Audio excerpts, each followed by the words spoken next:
પારાવાર મુશ્કેલીનો સામનો કરવો પડી રહ્યો છે। અકસ્માતના દર્દીને હડતાળથી ભારે હાલાકી પડી। દર્દીના પરિવારના આંખોમાંથી આંસુ વહ્યા। કપડવંજના દર્દીને 4 દિવસ પહેલા દાખલ કરવામાં આવ્યા હતા।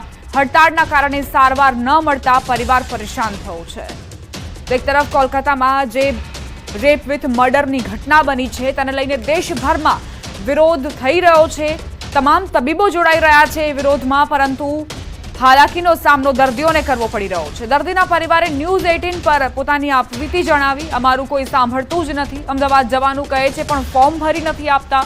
અમદાવાદ લઈ જવાનું કીધું પણ હજુ કોઈ આવ્યા નથી। ડોક્ટરો હડતાળમાં છે તો કોઈ જવાબ નથી આપતા। કોઈ જવાબ ના આપે તો અમદાવાદ કેમ જવું તેવો સવાલ પરિજનોએ કર્યો। 3 દિવસ થયા પરંતુ ઓપરેશન નથી કરતા। મારા ભાઈને કોઈ સારવાર નથી આપતા તેવો એક બહેન કહેતી જોવા મળી।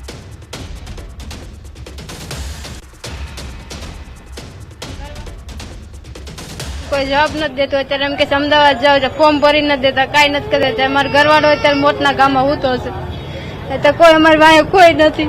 મા બાપ કોઈ શું કહેશો બેન, શું તકલીફ પડી રહી? બેન છો, મારા ભાઈને કોઈ હાજર કરતો નથી। ડોક્ટર કે સિક્યોરિટી કોઈ અંદર 2 જણા જવાના તો 10 જણાના હાથમાં રહેતો નથી।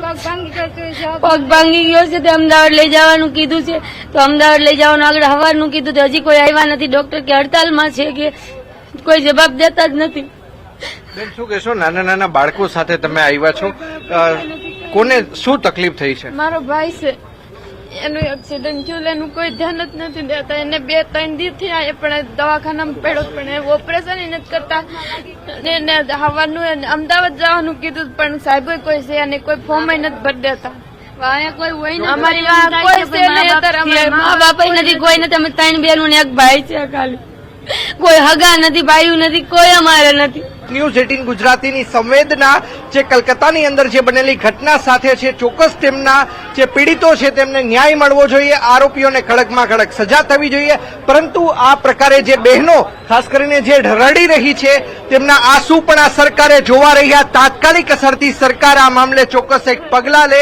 આ જે રડી રહી છે બહેનો, તે રડતી બહેનોના આંસુ છે તે સરકાર લૂછવા આવે। આ તમામ જે બાબતો છે તે સરકાર સુધી, સરકારના પ્રવક્તાઓ સુધી, સરકારના મંત્રીઓ સુધી અને ખુદ સરકાર સુધી પહોંચવી જોઈએ કે રાજકોટની આ હાલત છે। 300 થી વધુ જે રેસિડેન્ટ તબીબો છે તે હડતાળ પર ઉતર્યા છે અને બીજી તરફ રાજકોટના હાલ છે કે અહીંયા ઇમરજન્સી સેવા છે તે ખોરવાઈ ચૂકી છે, ઓપીડી સેવા છે તે ખોરવાઈ ચૂકી છે અને આ દ્રશ્યો છે તે રાજકોટથી સામે આવી રહ્યા છે। અંકિત પોપટ, ન્યૂઝ 18 ગુજરાતી, રાજકોટ। કોલકાતામાં ડોક્ટર વિદ્યાર્થીની સાથે ગેંગરેપ વિથ મર્ડરની ઘટનાના પડઘા ગુજરાતમાં પડ્યા। અમદાવાદ, સુરત, રાજકોટ, ગાંધીનગર સહિતની સરકારી હોસ્પિટલોમાં રેસિડેન્ટ ડોક્ટરો હડતાળ પર ઉતર્યા। હોસ્પિટલમાં માત્ર ઇમરજન્સી સેવા જ ચાલુ રહેતા દર્દીઓને પારાવાર મુશ્કેલીનો સામનો કરવો પડી રહ્યો છે। સામાન્ય બીમારીની સારવાર માટે આવતા દર્દીઓને પણ કલાકો સુધી લાઇનમાં ઊભા રહેવું પડ્યું। તો આ તરફ મહેસાણા અને પંચમહાલમાં તબીબોએ કેન્ડલ માર્ચ યોજી વિરોધ નોંધાવ્યો। તબીબોની માંગ છે કે આરોપી સામે ફાસ્ટ ટ્રેક કોર્ટમાં કેસ ચલાવી ઝડપ થી કડક સજા કરવામાં આવે।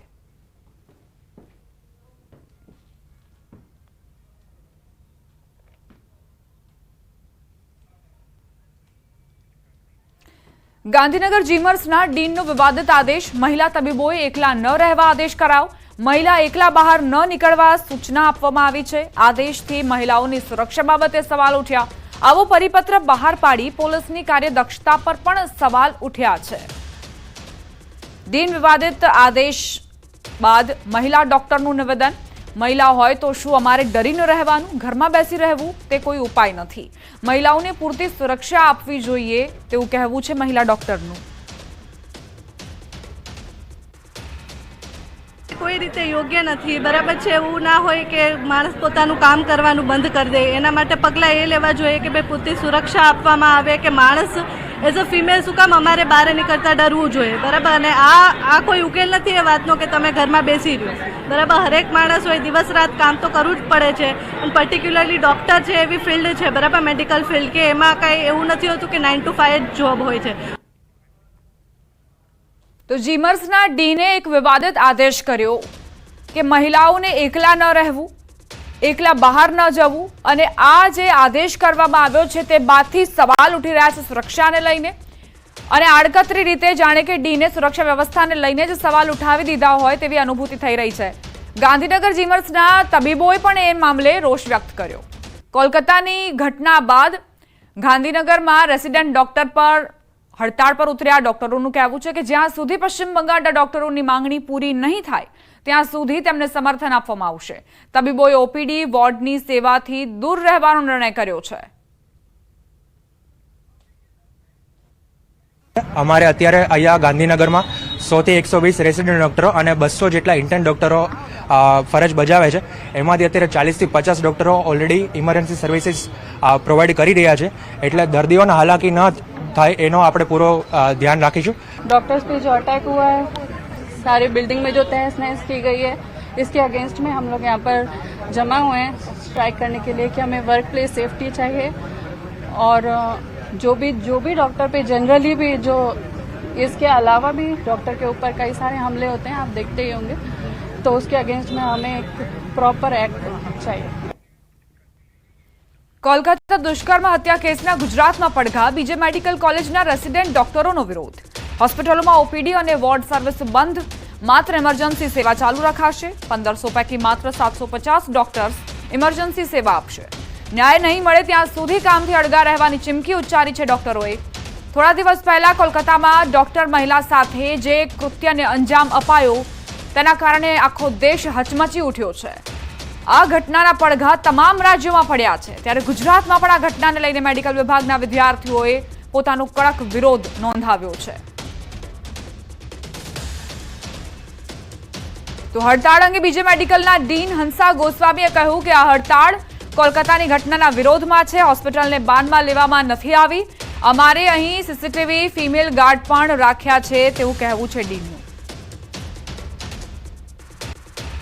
આમાં સમગ્ર હોસ્પિટલને બાનમાં લેવામાં આવી જ નથી. અમારી ઇમરજન્સી સેવાઓ બધી ચાલુ જ છે અને અમારા બીજા બધા સ્ટાફને પણ અમે ઇમરજન્સીમાં એપોઇન્ટ કરી દીધા છે. એટલે ઇમરજન્સી કોઈ બ્રેકડાઉન થવાની નથી. એવું ના થવું જોઈએ, પણ અમારે ત્યાં એવું નથી થઈ રહ્યું. પણ અમારી સરકારી હોસ્પિટલ છે, એમાં અમે અમારા લગભગ 40 સ્ટાફને અમે એપોઇન્ટ કરી દીધા છે.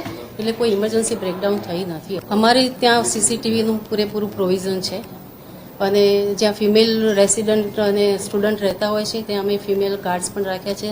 અમારી સેફટી સિક્યોરિટી પૂરતી છે અને અત્યાર સુધી આવી કોઈ પણ દુર્ઘટના બની નથી અને ભવિષ્યમાં પણ ન થાય એની અમે પૂરતી તકેદારી રાખીશું. આજથી ખુલશે માછીમારોનું વેકેશન. 2 મહિના બાદ ફરી બોટ માલિકો પોતાની ફિશિંગ બોટ દરિયામાં રવાના કરશે. ઊંચા ડીઝલના ભાવ, દરિયામાં માછલીઓના અભાવ સહિતના કારણે માછીમારો ચિંતિત. CBRNDએ ગુજરાત સરકાર સાથે કર્યા MOU. લોકોને કેમિકલ, બાયોલોજીકલ, રેડિયોલોજીકલ એટેકથી બચાવશે આ સિસ્ટમ. અમદાવાદમાં સિસ્ટમ કરાઈ ઇમ્પ્લાન્ટ. ઇસરો આજે કરશે SSLV D3 રોકેટ અને સેટેલાઇટનું લોન્ચિંગ. પૃથ્વીને કુદરતી આપત્તિથી બચાવશે આ સિસ્ટમ. શ્રી હરિકોટાના સતીશ ધવન સ્પેસ સેન્ટરથી કરાશે લોન્ચ. સુરતના દરિયા કિનારે સુમાળી બ્રિજ પરની ચોકીમાં લાગ્યા છે તાળા. દરિયા કિનારે હજારો લોકોની હાજરી. લોકોની સેફટી અને સુરક્ષાને નામે અનેક સવાલો ઉભા થયા. 2 દિવસ પહેલા દરિયા કિનારે પકડાયું હતું કરોડોનું ડ્રગ્સ. સુરતના દરિયા કિનારેથી ફરી ઝડપાયું ડ્રગ્સ. એસારના રિક્લાઇમેન્ટ એરિયામાંથી 4 કરોડથી વધુ કિંમતનું ડ્રગ્સ મળી આવ્યું હતું. વારસી હાલતમાં ડ્રગ્સના 7 પેકેટ મળી આવ્યા હતા. કુલ 8 કિલો ડ્રગ્સ જપ્ત કરાયું હતું. મહેસાણાના મેવડ ગામના માતંકી ધામ મંદિરને તસ્કરો નિશાન બનાવ્યું. મંદિરમાંથી તસ્કરો દાનપેટી ઉઠાવી ગયા. દાનપેટીમાં રહેલી અંદાજિત 10 થી 12,000 જેટલી રકમની ચોરી. સીસીટીવીમાં કેદ થયા તસ્કરો. સુરતના હીરા બજારમાં રત્ન કલાકારો ₹80,000ના હીરાની ચલાવી લૂંટ. ચપ્પુની અણીએ કારીગરોને ધમકાવી ચલાવી લૂંટ. મિની હીરા બજારમાં 3 શખ્સો ગેટ પરથી કૂદી અને કારખાનામાં ઘૂસ્યા હતા. વરાછા પોલીસે આરોપીને દબોચ્યા. બનાસકાંઠાના જાડા ગામે આચાર્ય વગરની શાળાનો આક્ષેપ. છેલ્લા 1 વર્ષથી આચાર્ય ભૂમિકા પરમાર ડેપ્યુટેશન ઉપર ગાંધીનગર GCERTમાં ફરજ બજાવતા હોવાનું લેટર આવ્યું સામે. ગ્રામજનોએ શાળામાં આચાર્યની કરી હતી માંગ. સુરતમાં મેટ્રો બ્રિજના સ્પાન તૂટવાની ઘટનાની તૂટ્યા બાદ કામગીરી શરૂ કરાઈ. ક્ષતિગ્રસ્ત 2 સેગમેન્ટ સહિત તમામ 11 સેગમેન્ટ નીચે ઉતારી લેવાની કામગીરી હાથ ધરવામાં આવી. કામગીરીમાં 15 દિવસથી વધુનો સમય લાગવાની શક્યતા. ગોધરા શહેરમાં એક સામાજિક કાર્યકરે રખડતા ઢોરની સમસ્યાને લઈને કર્યો અનોખો વિરોધ. સ્વતંત્રતા પર્વ નિમિત્તે એક હાથમાંથી રંગો લઈ લાકડી લઈ રોડ પર ડીંગો જમાવતા પશુઓને ભગાડ્યા. રખડતા ઢોરની સમસ્યાથી શહેરમાં અકસ્માતો વધવાની ફરિયાદ. ભાવનગરમાં રોડની કામગીરીમાં પોલમપોલ. ઓડિટ વિભાગે ખોલી ભ્રષ્ટાચારની પોલ. મનપાના રોડ વિભાગની તાનાશાહી. એજન્સીની મનમાનીના કારણે પ્રજા પરેશાન. 2.34 કરોડના રોડના કામમાં ટેન્ડર કમિટીને લૂપમાં લીધા વગર જ કામ સોંપ્યું હોવાનો ખુલાસો. ભાવનગર એરપોર્ટ રોડ પર આવેલા રૂવા રવેચી ધામનું કામ અધૂરું. મનપાની ઢીલી નીતિના કારણે યાત્રાધામનો કરોડોનો પ્રોજેક્ટ હાંસિયામાં ધકેલાયો. યાત્રાધામ બોર્ડે મનપાને આપી હતી 4 કરોડની ગ્રાન્ટ. 3.5 વર્ષમાં 70% જ કામ પૂર્ણ થયું. ભર ચોમાસે ગોધરા શહેરમાં ચિત્રાખાડી ફળિયા વિસ્તારમાં પાણી માટે પુકાર. ડ્રેનેજના પાણીની બાજુમાં જ પીવા માટેનું પાણી આવતું હોવાની ફરિયાદ. કુંડીમાં વાસણ નાખી પાણી ભરવા મજબૂર સ્થાનિકો. વડોદરાના હરણી તળાવમાં દશામાની મૂર્તિઓની દુર્દશા. માઈ ભક્તો નારાજ થતા પાલિકાના સત્તાધીશો દોડતા થયા. સત્તાધીશોએ ભૂલ સ્વીકારવાના બદલે નાગરિકો પર દોષનો ટોપલો ઢોળ્યો. તળાવમાં દશામાની વધુ પડતી મૂર્તિઓ આવી ગયાનું કારણ આગળ ધર્યું. મોટા પ્રમાણમાં મૂર્તિઓ વિસર્જન માટે આવતા કૃત્રિમ તળાવમાં મૂર્તિઓ દેવાહાર દેખાયાનો દાવો. સ્ટેન્ડિંગ કમિટીના ચેરમેન શીતલ મિસ્ત્રીના મતે નાગરિકોએ જાતે વ્યવસ્થા ઊભી કરી. રાજકોટના ફાયર અધિકારી અનિલ મારુની વધશે મુશ્કેલી. અનિલ મારુની ભરતી શંકાના દાયરામાં 3 જૂને ભુજ ઓડિટ વિભાગે ભરતી અને પ્રમોશન બાબતે લખ્યો હતો પત્ર. 2015થી અનિલ મારુને કાયમી કરાયા. ધોરણ 12 પાસ અનિલ મારુને ક્લાસ 1 ઓફિસર બનાવાતા ઉઠ્યા સવાલ. અગ્નિકાંડ બાદ ભુજથી રાજકોટમાં કરાઈ હતી બદલી.